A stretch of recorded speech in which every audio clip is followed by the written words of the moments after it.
사도신경으로 신앙 고백 드립니다. 나는 전능하신 아버지 하나님 천지의 창조주를 믿습니다. 나는 그의 유일하신 아들 우리 주 예수 그리스도를 믿습니다. 그는 성령으로 잉태되어 동정녀 마리아에게서 나시고 본디오 빌라도에게 고난을 받아 십자가에 못 박혀 죽으시고 장사된 지 사흘 만에 죽은 자 가운데서 다시 살아나셨으며 하늘에 오르시어 전능하신 아버지 하나님 우편에 앉아 계시다가 거기로부터 살아있는 자와 죽은 자를 심판하러 오십니다. 나는 성령을 믿으며 거룩한 공교회와 성도의 교제와 죄를 용서받는 것과 몸의 부활과 영생을 믿습니다. 아멘. 찬송가 324장입니다. 324장.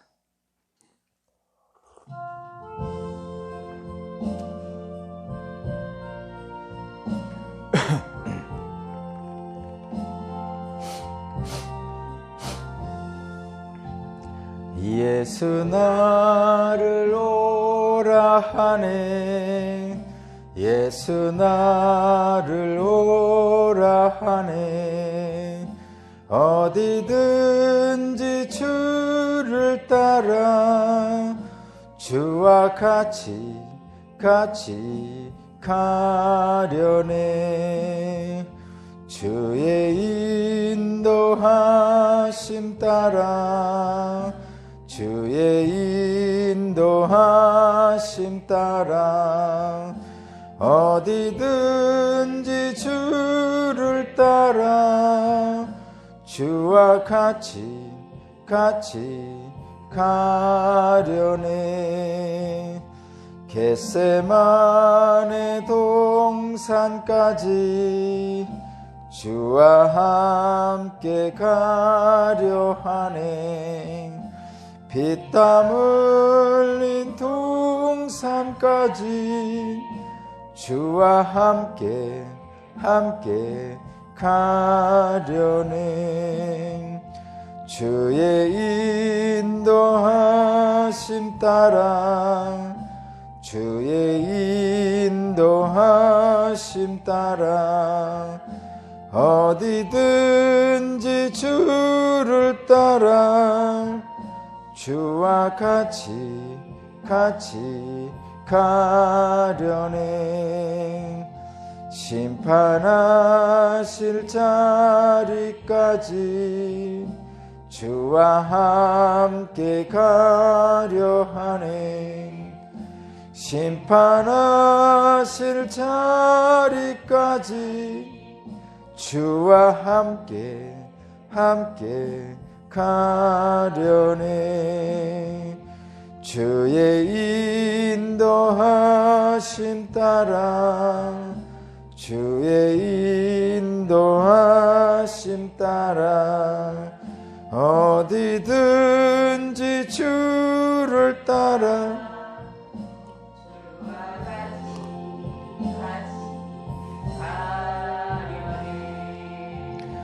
주가 크신 은혜 내려 나를 항상 돌보시고 크신 영광 보여주며 나와 함께 가시네.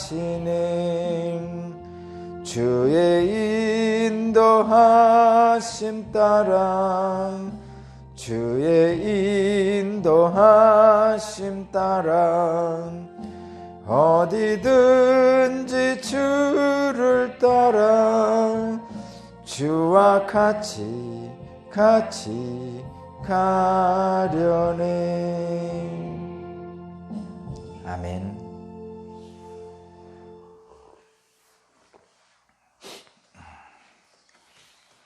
오늘 주신 하나님 말씀은 출애굽기 4장 10절에서 17절입니다. 출애굽기 4장 10절에서 17절까지 말씀을 제가 봉독하겠습니다. 모세가 죽게 아뢰었다. 주님, 죄송합니다. 저는 본래 말재주가 없는 사람입니다. 전에도 그랬고 주님께서 이 종에게 말씀을 하고 계시는 지금도 그러합니다. 저는 입이 둔하고 혀가 무딘 사람입니다. 주님께서 그에게 말씀하셨다. 누가 사람의 입을 지었느냐? 누가 말 못하는 일을 만들고 듣지 못하는 일을 만들며 누가 앞을 볼 수 있는 사람이 되게 하거나 앞 못 보는 사람이 되게 하느냐? 바로 나 주가 아니더냐. 그러니 가거라. 내가 말하는 것을 내가 돕겠다. 내가 할 말을 할 수 있도록 내가 너에게 가르쳐 주겠다. 모세가 머뭇거리며 주님 죄송합니다. 제발 보낼 만한 사람을 보내시기 바랍니다. 하고 말씀드리니 주님께서 모세에게 크게 노하시어 말씀하셨다. 레위 사람인 너희 형 아론이 있지 않느냐? 나는 그가 말을 잘하는 줄 안다. 그가 지금 너를 만나러 온다. 그가 너를 보면 참으로 기뻐할 것이다. 너는 그에게 말하여 주어라. 내가 할 말을 그에게 일러 주어라. 내가 말을 할 때나 그가 말을 할 때 내가 너희를 둘 다 돕겠다. 너희가 하여야 할 말을 가르쳐 주겠다. 그가 너를 대신하여 백성에게 말할 것이다. 그는 너의 말을 대신 전달할 것이요 너는 그에게 하나님같이 될 것이다. 너는 이 지팡이를 손에 잡아라. 그리고 이것으로 이적을 행하여라. 아멘.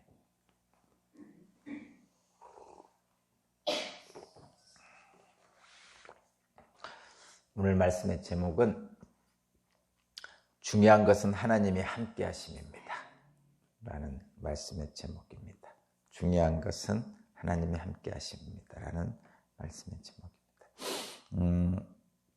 모세가 계속 핑계를 대고 있죠. 계속 핑계를 대고 있습니다. 오늘 핑계까지 하면 오늘 핑계까지 하면 네 번째 핑계입니다. 네 번째 핑계를 대고 있어요. 첫 번째 핑계는 제가 무엇이라고 감히 바로 앞에 가서 하겠습니까? 뭐 이렇게. 두 번째는 하나님이 보내셨다고 하는데 그가 누구냐고 백성들이 물으면 누구라고 대답하리까 하면서 핑계를 대고 또 이스라엘 백성들 앞에 가서 모세가 말을 했는데 그들이 듣지 않으면 어떡합니까?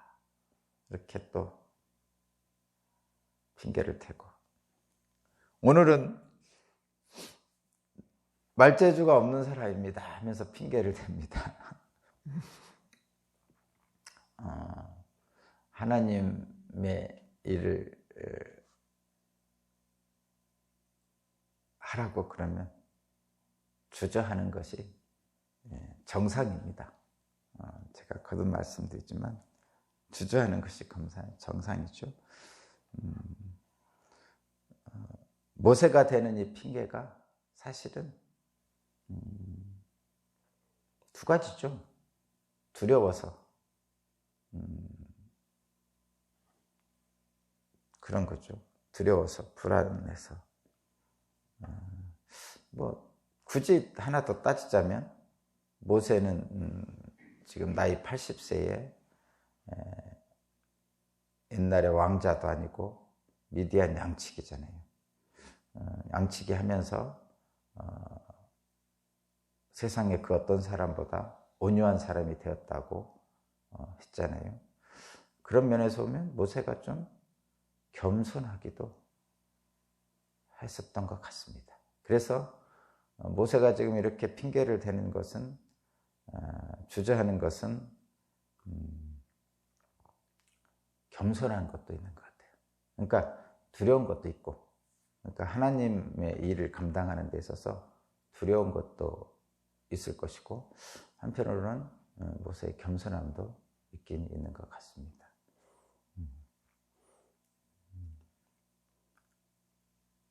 진심일 거라고 생각합니다.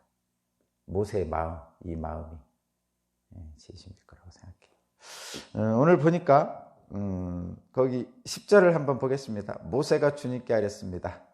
주님 죄송합니다. 저는 본래 말재주가 없는 사람입니다. 전에도 그랬고 주님께서 이 종에게 말씀하고 계시는 지금도 그러합니다. 저는 입이 둔하고 혀가 무딘 사람입니다.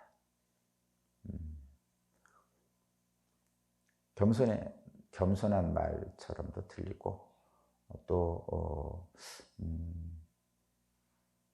회피하고 싶은 마음도 있는 것 같습니다. 그러니까 말투가 그렇다는 거죠. 제가 읽으면서 느끼는 그 모세의 감정은 하나님의 일을 감당하기 어렵다는 회피의 마음도 있고 한편으로는 겸손의 마음도 있는 것 같습니다. 말재주가 없습니다. 입이 둔하고 혀가 무딘 사람입니다 하면서 핑계를 대니까 하나님께서도 말씀하시죠. 11절, 12절입니다. 너무 좋죠. 이 11절, 12절. 11절, 12절 제가 읽어볼게요. 주님께서 그에게 말씀하셨다. 누가 사람의 입을 찌었느냐? 누가 말 못하는 일을 만들고 듣지 못하는 일을 만들며 누가 앞을 볼 수 있는 사람이 되게 하거나 앞 못 보는 사람이 되게 하거나 하느냐? 바로 나 주가 하느냐? 정말 대단한 말씀이죠. 여기서 두 가지를 느낍니다. 왜? 내가 바로 창조주다. 내가 너를 만들었다. 이 말이죠. 야, 너보다 내가 너를 더 잘 알아. 내가 너를 만들었어. 이런 것이죠, 지금. 그죠? 야, 너는 네가 말재주가 없다고 핑계를 대는데, 야, 네가 말재주가 있는지 없는지도 내가 다 알고, 내가 너 만들었잖아. 내가 창조주잖아. 다 알아. 그런 말씀이죠. 근데 여기에서 하나 문득 드는 것 뭐냐면, 그러면 차라리 나를 남자로 태어나게 해주지 왜 여자로 태어나게 해서서 여자 차별받게 하시나요?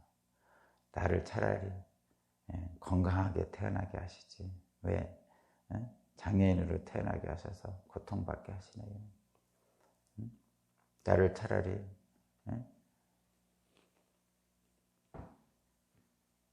좀 폼나게 만들어 주시지 왜 이렇게 보잘것없이 만들어서 사람들로부터 구박받는 사람으로 만드나요? 하여튼 이런 생각이 들죠. 다 하나님이 만드셨다고 그러니까 누구는 부잣집에서 태어나고 처음부터 왕자로 태어나고 누구는 건강하게 태어나게 하고 누구는 머리가 좋게 태어나서 많이 배우게 하고 근데 왜 나는 가난하고 부모 잘못 만나고 머리도 안 좋고 건강도 안 좋고 심지어는 누구는 눈먼 자로 누구는 말 못하는 자로 누구는 다리 저는 자로 만드셨습니까? 이렇게 할 수도 있죠. 답답하죠? 답답합니다. 그런데 잘 보면요, 여러분, 그런 좀 장애인이나 이런 분들이 교회에 많이 나오죠. 왜 그럴까요? 세상에서, 소위 사회에서 제대로 대접받지 못하지만 교회에서는 그래도 대접을 해주는 거죠. 왜 그렇죠? 하나님이 그런 사람들을 차별하지 않으시기 때문에 그런 거죠. 그러니까 세상적인 기준에서 하나님은 장애인과 비장애인을 구분하지 않으시죠. 세상에서는 장애인과 비장애인을 구분하죠. 야, 너는 건강하고 너는 건강하지 못해. 이런 것은 세상에서 말하는 거죠. 너는 부자고 너는 가난해. 너는 똑똑하고 너는 그렇지 못해. 이것은 세상에서 말하는 거지 하나님은 그렇게 말씀 안 하신다는 거죠. 그렇죠? 왜냐하면 그렇게 만드셨다니까. 그래서 장애인들이 가끔 간증집회하고 뭐 연주도 하고 이렇게 하시면서 늘 하는 찬송이 그거죠. 지금 이대로의 모습으로 그분들은 그런 하나님의 창조주의 사랑을 느낀 거죠. 또 그렇게 느끼고 싶은 거고. 그렇죠? 그렇게 느끼지 않으면 장애인들이 살아갈 힘이 없는 거예요. 그만큼 세상에서는 좀 모자라다고 생각되는 사람들을 구박합니다. 그것이 세상이에요. 그래서 하나님께로 그런 분들이 많이 옵니다. 실제로 성경은 절대로 그런 분들을 차별하지 않죠. 하나님의 귀한 예술품이라고 분명하게 말씀하십니다. 11절 때문에 제가 한 가지 더 말씀드린 겁니다. 그러니까 하나님이 창조하셨는데 하나님이 창조하신 그 있는 그대로의 모습이 가장 아름답다는 거죠. 근데 인간들은 하나님이 창조한 세상의 모든 것들을 평가하는 거예요. 하나님이 창조한 것을 평가하면 그것은 주제넘는 거죠. 한마디로.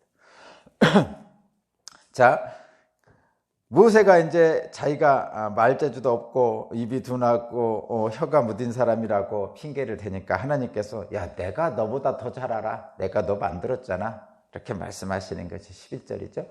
그러시면서 뭐라고 말씀하시죠? 12절. 그러니 가.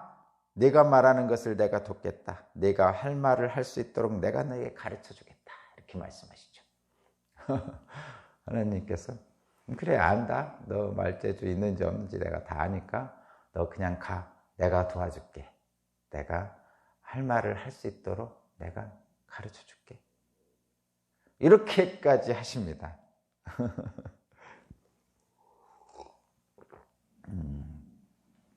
야, 진짜 대단했죠? 여기서 저와 여러분들이 느끼는 것은 이런 겁니다. 제가 느끼는 것은 오늘 말씀의 제목도 그거지만 하나님 일을 하는 데 있어서 물론 다른 일은 내가 잘 모르겠어요. 세상의 일은. 하나님의 일을 하는 데 있어서 그러니까 누군가를 사랑하는 데 있어서 내가 하나님 말씀대로 순종함에 있어서 하나님 일을 함에 있어서 내가 사람답게 살고자 하는 데 있어서 내 능력이 중요한 게 아니고 하나님이 함께 하심이 중요한 거죠. 이게 그런 거예요. 지금 모세는 지금 핑계를 대고 있잖아요. 말을 잘 못합니다. 내 입은 둔하고 혀가 무딘 사람입니다. 근데 하나님은 알아. 근데 내가 너 도와줄게. 이렇게 말씀하시죠. 내가 함께 할게. 너 혀가 둔하다고 내가 내 입으로 말할 수 있게 가르쳐 줄게. 이렇게 말씀해요. 그러니까 하나님 일을 하는 데 있어서 사람을 사랑하는 데 있어서 이 세상을 사람답게 사는 데 있어서 중요한 것은 내 능력이 아니에요. 내 입이 아니고 하나님이 함께 하심이 중요합니다. 하나님이 도우심이 중요합니다. 이것은 분명합니다. 분명합니다. 자기 능력을 믿고 알량한 지식을 믿고 사는 사람들은 패망하게 되어 있습니다. 네, 그렇습니다.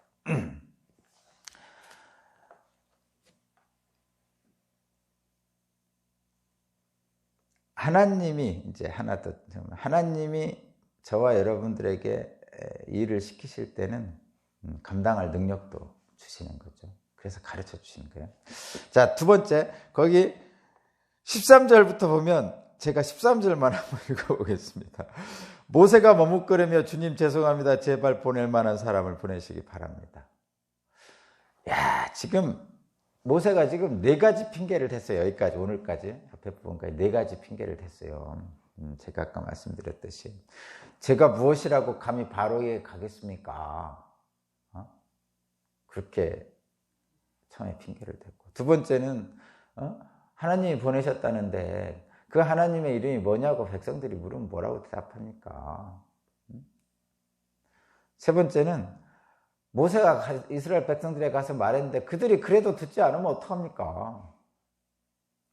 그리고 오늘 네 번째 핑계로 나 말을 잘 못합니다.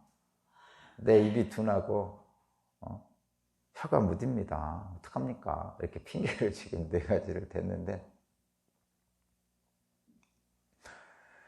그렇게 됐는데 하나님이 조목조목 다 해결책을 주셨어요. 거봐, 핑계를 댈 수 없도록 조목조목 해결책을 다 주셨죠. 완벽하게 주셨어요, 진짜. 그러니까 이제 모세는 더 이상 핑계 댈 게 없는 거예요. 그러니까 어떡하죠?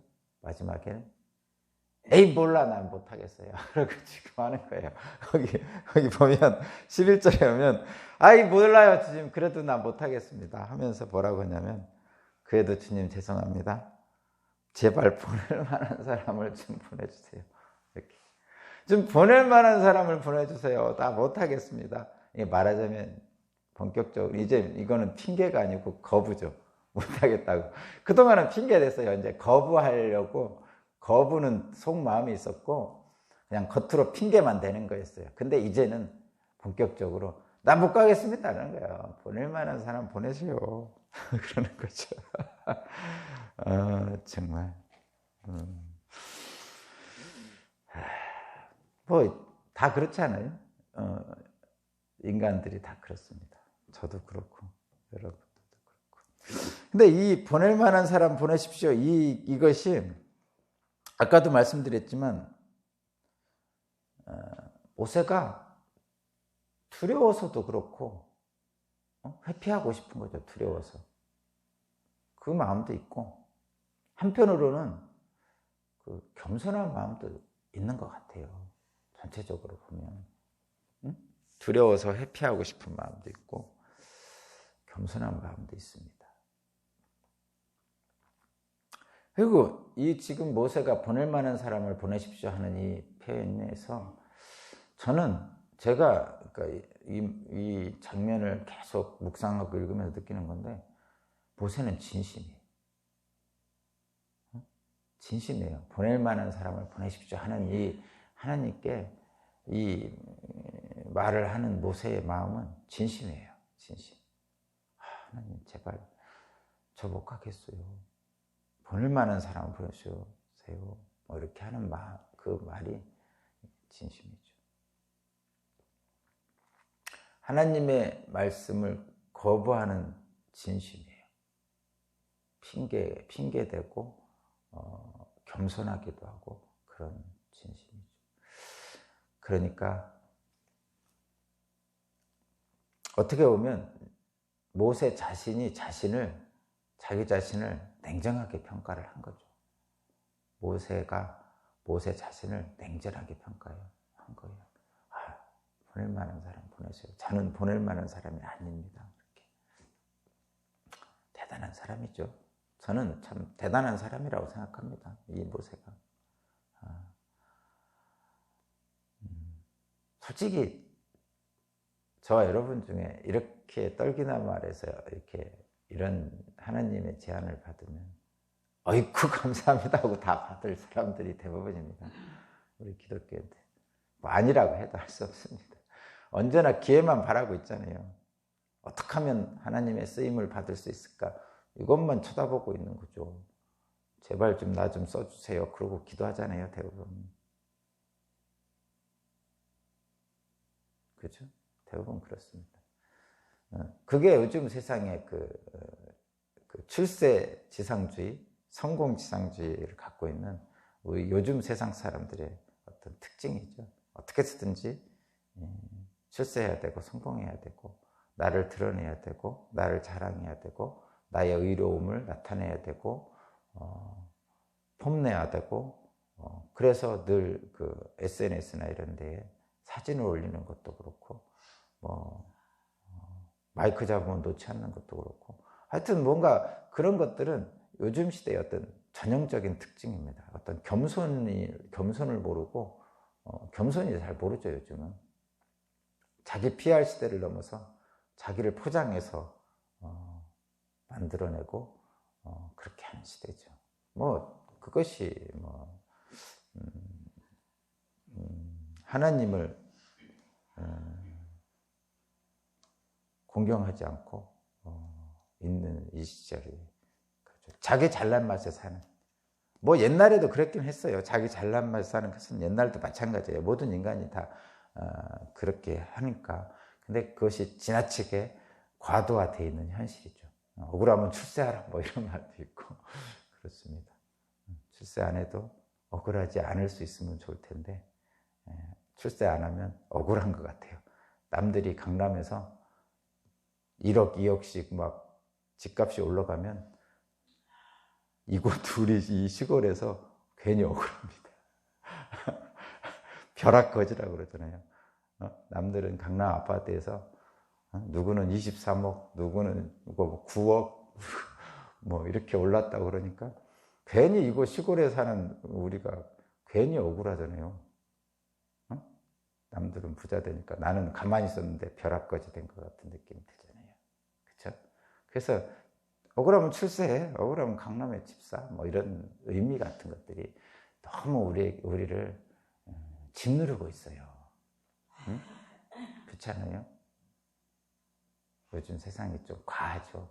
차라리 옛날처럼 그런 뭐 강남 집값이 10억 원, 20억 원 올랐다더라 이런 거 뉴스에 안 보고 살았으면, 옛날이라면 별로 그런 억울한 감도 없을 텐데 요즘은 좀 지나치게 모든 세상 일들이 실시간으로 다 드러나니까 그런 일들이 생깁니다. 그런데 여러분, 분명하게 오늘 하나님이 말씀하셨듯이 이 벼락거지라고 뭐 억울할 필요 있어요? 그죠? 평생을 여기서 살았는데 뭐 강남 가서 살 일 없잖아요. 강남 집값 오르는 게 나하고 무슨 상관이야? 매스컴에서 괜히 올라오고 그러니까 괜히 감정적으로 열만 나지. 강남 집값 오르는 게 나하고 무슨 상관이에요? 근데 괜히 열받지. 그게 인간의 감정입니다.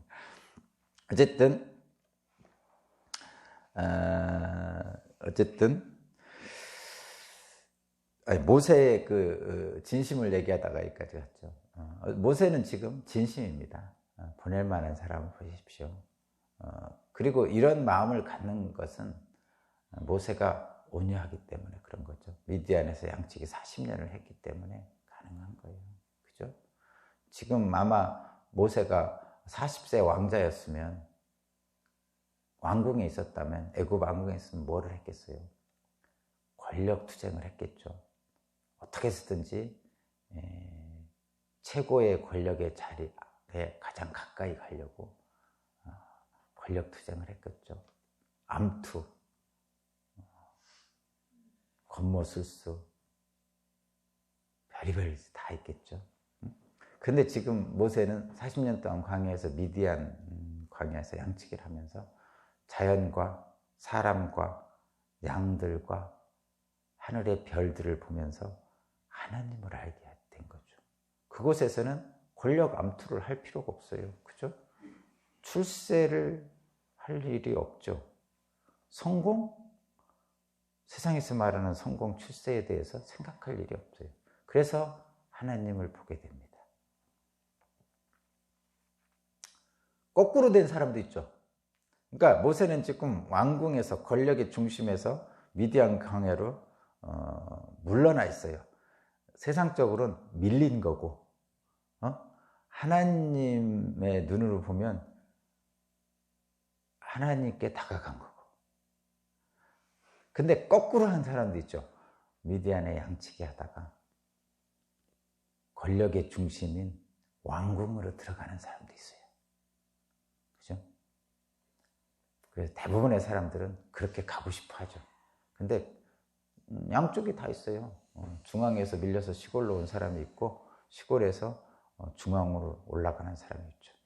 대부분 보면 젊은 사람들은 시골에서 중앙으로 올라가려고 그러고, 나이 드신 분 중에 많은 분들은 중앙에서 밀려서 시골로 내려오고, 뭐 이렇게 평가를 하잖아요. 세상은 그렇게 평가를 하죠. 근데 하나님은 그렇게 평가를 안 하시죠. 분명하게. 오히려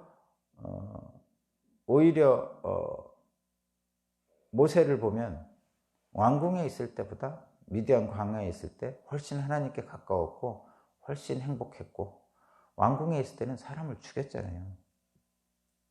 그죠? 그 엄청난 지식과 권력과 건강과 모든 걸 가지고 있었는데 거기서는 사람을 죽였어요. 미디안 광야에서는 양들을 돌보는 사람입니다. 살리는 사람이죠. 여러분의 기준이 어떻게 될지는 잘 모르지만 어쨌든 지나친 세상의 출세와 성공주의에 과도하게 빠지지 않았으면 하는 마음에서 이 모세의 이 겸손함, 제발 보낼 만한 사람을 보내시기 바랍니다. 이런 모세의 이 진심을 함께 나눴으면 좋겠고요.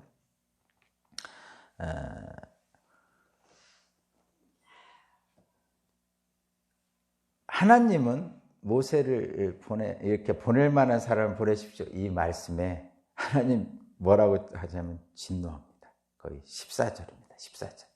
주님께서 모세에게 크게 노하신다 그랬습니다.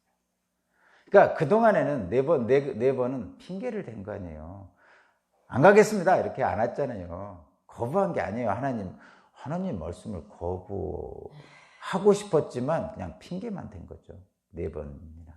근데 이제는 보낼 만한 사람 보내십시오. 이거는 다 안 가겠습니다. 이런 걸 거부한 거죠. 하나님의 말씀을 거부한 거예요. 그러니까 하나님이 진노하시죠. 당연한 거 아니에요? 응? 핑계를 댈 때는 다 이렇게 대책을 세워주시죠. 보완책을 해주시고 해결책을 주십니다. 근데 보낼 만한 사람 보내십시오. 난 못 가겠습니다. 그러니까 진노하는 거죠. 이놈 봐라 이거. 이렇게 하시는 거예요. 한마디로 말하면 이놈 봐라 이거. 그러는 것이죠. 그러면서 모세를 진노도 하시지만 한편으로는 또 하나의 능력을 주십니다. 그러니까 하나님은 하나님의 일을 시키실 때 그냥 보내시지 않고 늘 그 능력을 주셔서 보냅니다. 예수께서 제자들을 만나셔서 부활의 예수께서 제자들을 만나셔서 세상으로 보내시기 전에 성령을 주시죠.